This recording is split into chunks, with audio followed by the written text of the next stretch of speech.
Donald Trump എന്താണ് ലക്ഷ്യം വെക്കുന്നത്? കാരണം അദ്ദേഹത്തിന്റെ വ്യാപാര യുദ്ധം ഇതൊക്കെ ആയിട്ട് ബന്ധപ്പെട്ട വിഷയമാണ് ചോദിക്കുന്നത്. അത് മൊത്തത്തില് അദ്ദേഹം കയറി വന്നതിന് വ്യാപാര ശേഷം യുദ്ധം അതിന്റെ ഒരു ഭാഗം, ജനറൽ ആയിട്ടുള്ള കാര്യങ്ങൾ കൂടി അതിന്റെ കൂടെ നിങ്ങൾക്ക് ആഡ് ചെയ്യാം. അതല്ലേ, സത്യത്തില് അദ്ദേഹത്തിന്റെ മനസ്സില്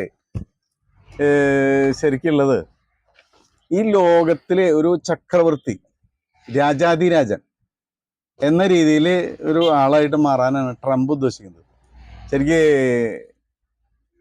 സാമ്പത്തികമായിട്ട് ഉന്നതന്മാരായ ആള്, ചിന്താശേഷിയുള്ളവര്, ബുദ്ധിയുള്ളവര്, ബോധമുള്ളവര്, ഇങ്ങനെ എല്ലാവരും അമേരിക്കയിൽ കുടിയേറി പാർക്കണം. ഏത് അപ്പോ ഈ ലോകത്തിന്റെ എല്ലാ ആധിപത്യം അമേരിക്കയിലേക്ക്. അപ്പൊ അതിന്റെ ഒരു ചക്രവർത്തി, ഒരു രാജാവ് ട്രംപ്, ആ ഒരു പോയിന്റിൽ വെച്ചിട്ടാണ് ആള് മുന്നോട്ട് പോയിക്കൊണ്ടിരിക്കുന്നത്. കാരണം ആള് ഇസ്രായേലുമായി ശരിക്കും വന്ന ഒരു അന്തർധാരയുണ്ട്. അതോടൊപ്പം തന്നെ നമ്മുടെ വ്ളാഡിമിർ പുടിനുമായി, റഷ്യൻ പ്രസിഡന്റുമായിട്ടൊരു ടൈപ്പുണ്ട്. അപ്പോ റഷ്യ അമേരിക്കയ്ക്ക് എതിരെ നിൽക്കാത്തൊരു സാഹചര്യം വന്നാൽ അമേരിക്ക എന്ത് ചെയ്താലും എതിർക്കാൻ ആരും ഉണ്ടാവില്ല. അതോടൊപ്പം തന്നെ ചൈനയായിട്ട് ഒരു തർക്കത്തിലേക്ക് പോകാതെ തന്നെ അമേരിക്കയുടെ താല്പര്യങ്ങൾ സംരക്ഷിച്ചുകൊണ്ട് മുഴുവൻ ലോകത്തിന്റെ കൺട്രോള് നിലവിൽ അമേരിക്കയ്ക്ക് എന്താ പറയാ, ഒരു ഏക ലോകം എന്ന തരത്തിലേക്ക് മാറ്റാന്നുള്ളൊരു ഐഡിയ ആണ് ട്രംപിന്റെ നീക്കങ്ങളുടെ മുഴുവനും പിന്നിൽ. കാരണം അമേരിക്കയെ അംഗീകരിക്കാതെ, അമേരിക്കയുടെ ഡിപ്പെൻഡ് ചെയ്യാതെ ഒരാൾക്ക് നിൽക്കാൻ സാധിക്കില്ല എന്ന തരത്തിലേക്ക് എന്ന് വെച്ച് കഴിഞ്ഞാൽ ശക്തമായ ഒരു നീക്കമാണ് ട്രംപ് ഉദ്ദേശിക്കുന്നത്. കാരണം ഇതിനെ നേരിടാനായിട്ട് ഇന്നത്തെ അവസ്ഥയിൽ മറ്റു രാജ്യങ്ങൾക്ക് സാധിക്കില്ല എന്നുള്ളതാണ് യഥാർത്ഥ അവസ്ഥ. കാരണം ഉക്രൈനായുള്ള യുദ്ധത്തോടി റഷ്യയുടെ യഥാർത്ഥ ശക്തി പുറത്തേക്ക് വന്നു. മാത്രമല്ല അവിടെ ആളുകളില്ലാന്ന്, യുദ്ധം ചെയ്യാനായിട്ട് ആളില്ല, ജനങ്ങളില്ലാന്ന്. അപ്പൊ ആ വലിയൊരു രാജ്യമാണ് റഷ്യ. ആ രാജ്യത്തിനെ സംരക്ഷിക്കാനുള്ള അണുവായുധങ്ങള്, യുദ്ധോപകരണങ്ങളൊക്കെ ഉണ്ടെങ്കിലും ഈ സൈനികമായ ബലം വെച്ച് നോക്കുമ്പോൾ രാജ്യത്തിന്റെ വലിപ്പം വെച്ച് നോക്കുമ്പോൾ പോരാ. ആ അവസ്ഥയിൽ റഷ്യക്ക് കാര്യമായിട്ട് അതെ മാൻ പവർ ഇല്ല. അപ്പൊ റഷ്യക്ക് ഇനി കാര്യമായിട്ട് ഇനി മുന്നോട്ട് പോകാൻ സാധിക്കില്ല എന്ന് അദ്ദേഹത്തിന് അറിയാം.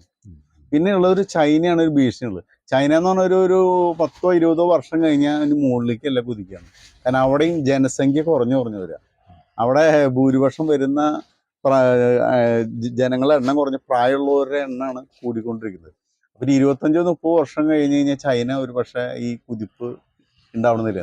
അമേരിക്ക എന്താ ഉദ്ദേശിച്ചത്, ലോകത്തിലുള്ള മുഴുവൻ നല്ല എല്ലാ മേഖലയിലും വിജയിച്ച് നിൽക്കുന്ന മുഴുവൻ ആളുകൾ അമേരിക്കയിൽ കുടിയേറി, നല്ല ആളുകൾ കുടിയേറി വരണം, ബുദ്ധിജീവികളെ മുഴുവൻ. അതെ, സാമ്പത്തികമായിട്ട് സെറ്റപ്പ് നിൽക്കുന്ന ആള്, ടോപ്പ് മോസ്റ്റ് നിൽക്കുന്ന ലോകത്തിലുള്ള മുഴുവൻ ആളുകൾ അങ്ങോട്ട്. ഇന്ത്യയിലുള്ള സാമ്പത്തികമായിട്ട് സെറ്റപ്പ് ഉള്ളവരും വമ്പന്മാരും മിടുക്കന്മാരും എല്ലാവരും അമേരിക്കയിലേക്ക് കുടിയേറി പോകുന്നു ഇല്ലേ. ഇങ്ങനെ ലോകത്തുള്ള നല്ല സൂപ്പർമാൻമാരും അമേരിക്കയില് ബൂസ്റ്റ് ആക്കി. അപ്പൊ ഇപ്പൊ കണ്ടമാനം ആളുകൾ ഈ അണ്ടനടങ്ങോന്നും കയറി വരുന്നൊരു അവസ്ഥ ഉണ്ടായിരുന്നു. അത് മുഴുവൻ ബ്ലോക്ക് ചെയ്തത്. ഇപ്പോ മറ്റുള്ള രാജ്യങ്ങൾ, ആഫ്രിക്കയിൽ നിന്നും മെക്സിക്കോയിൽ നിന്നും അവിടെ നിന്നും വരുന്ന ആളുകൾ, അഭയാർത്ഥികളായിട്ട് വരുന്നവര് അമേരിക്കയിൽ ചെന്ന് പ്രസവിച്ച് അവിടെ പൗരത്വ സിസ്റ്റം.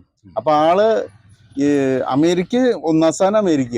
ഏത് മറ്റെന്ന് പറഞ്ഞു കഴിഞ്ഞാൽ അമേരിക്ക എന്ന് പറഞ്ഞാൽ ലോകത്തിന്റെ എല്ലാം പോലീസ് എല്ലാവരുടെ കാര്യത്തിൽ ഇടപെടുന്നു. ഇപ്പൊ എല്ലാവരും അമേരിക്കനെ കുറ്റം പറയുന്നുണ്ട്. പക്ഷെ ഇന്ത്യ എന്താ ചെയ്യുന്നത്? ഇന്ത്യയുടെ താല്പര്യമില്ലേ ഇന്ത്യ നോക്കുന്നത്? ചൈനയുടെ താല്പര്യമാണ് നോക്കുന്നത്. കൊറിയയുടെ താല്പര്യം, റഷ്യയുടെ താല്പര്യം.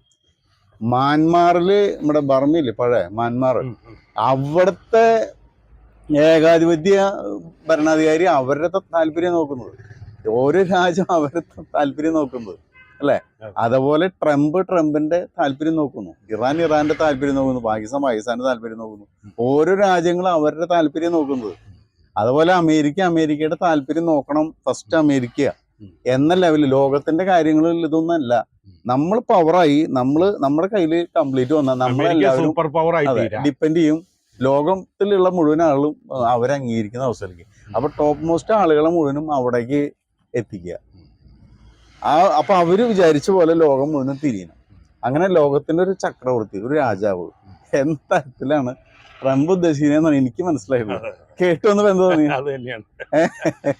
അല്ല, ഇപ്പൊ നമ്മള് പത്രങ്ങളിലും ഇതെല്ലാം മനസ്സിലാക്കുന്ന പോയിന്റ്സ് നിങ്ങൾ പറഞ്ഞ ഐഡിയ വളരെ കറക്റ്റ് ആയിട്ട് സ്ട്രീം ലൈൻ ചെയ്ത് കൊണ്ടുവരുന്നതായിട്ടാണ് നമുക്ക് മനസ്സിലാവുന്നത് അല്ലേ?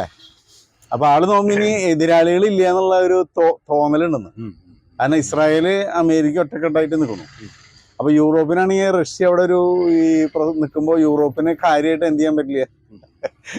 കാരണം റഷ്യനെ വാച്ച് ചെയ്ത് നിൽക്കാനേ പറ്റുള്ളൂ. അപ്പൊ അതിന്റെ ഇടയിൽ അമേരിക്ക, പിന്നെ ചൈനയാണ് ഒരു പ്രശ്നം. ചൈനനെ അവര് എന്താ പറയാ, ചൈനയിലേക്ക് ആരും കുടിയേറി പോയില്ല. ചൈനയിലുള്ള സെറ്റപ്പ് ഉള്ളവരും അമേരിക്കയിലേക്കാണ് പോകുന്നത്. ചൈനയിലേക്ക് ആരും പോകാൻ പോകണില്ല. അതുകൊണ്ട് ഒരു 25 കൊല്ലം കഴിയുമ്പോഴേക്കും ശരിക്കും പറഞ്ഞു കഴിഞ്ഞാൽ എല്ലാ സോഴ്സും അമേരിക്കയിൽ എത്തും.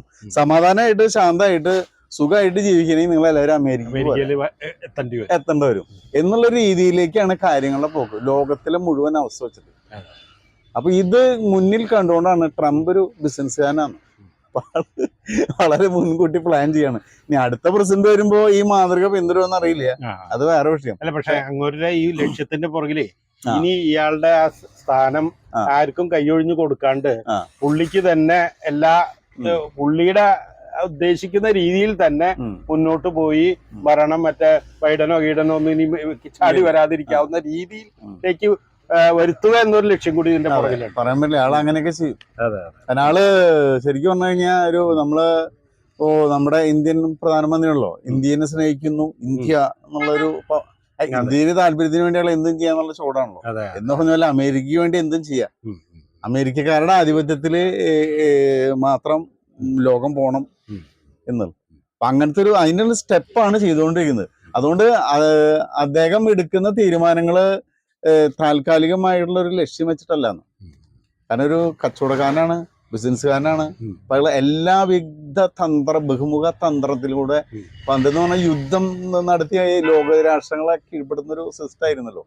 ഇതിപ്പോ അതല്ലാതെ തന്നെ എല്ലാ ബഹുമുഖ തന്ത്രത്തിലൂടെയും ലോകത്തിനെ കീഴ്പ്പെടുത്തി എടുക്കുക എന്നുള്ളൊരു നീക്കാണ് പുള്ളി വെക്കുന്നത്.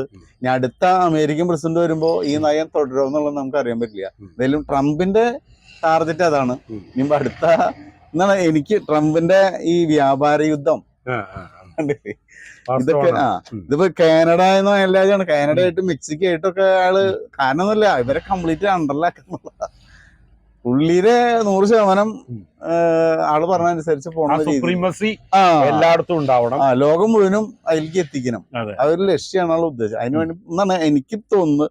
ഇനി എന്താണ് അഭിപ്രായം? എനിക്കും അത് തന്നെയാണ്. കൂടുതലായിട്ട് ഇതിന്റെ കൂടെ ആഡ് ചെയ്യാനില്ലെങ്കിലും താങ്കൾ പറഞ്ഞതിനോട് ഞാൻ 100% യോജിക്കുന്നു. ആ നിലയിൽ ഇത് വിട്ടു പറയാനുള്ളത്, ഇനി ട്രംപ് ഒരു കാരണവശാലും അമേരിക്കൻ പ്രസിഡന്റ്ഷിപ്പ് താഴേക്ക് പോവാതിരിക്കാവുന്ന രീതിയിൽ കാര്യങ്ങൾ കൊണ്ടെത്തിക്കാൻ കൂടി അദ്ദേഹം പ്രായമായിട്ടുണ്ട്, മക്കളോ അതാവാലോ. ഇപ്പൊ നമ്മുടെ ഇന്ത്യൻ രാഷ്ട്രീയത്തിലൊക്കെ നമ്മൾ കാണുന്നുണ്ടല്ലോ, നമ്മൾ വയസ്സാകുമ്പോൾ നമ്മുടെ മക്കള്, നമ്മുടെ സ്വന്തക്കാര് നമുക്ക് വളരെ വേണ്ടപ്പെട്ടവരെ കൊണ്ട് കയറ്റാവുന്ന ഒരു സാഹചര്യം ഉണ്ടാക്കുന്നുണ്ടല്ലോ. അതുപോലെ എന്തെങ്കിലും പ്ലാനിങ്ങോട് കൂടി ആയിരിക്കണം ഇത് മുന്നോട്ട് കൊണ്ടുപോകും. ഓക്കെ, അപ്പൊ നമ്മള് ഇന്ന് ചോദിച്ചതിന് കറക്റ്റ് ആയിട്ടുള്ള ഒരു മറുപടി ആയിട്ടുണ്ട്. എന്തായാലും സന്തോഷം.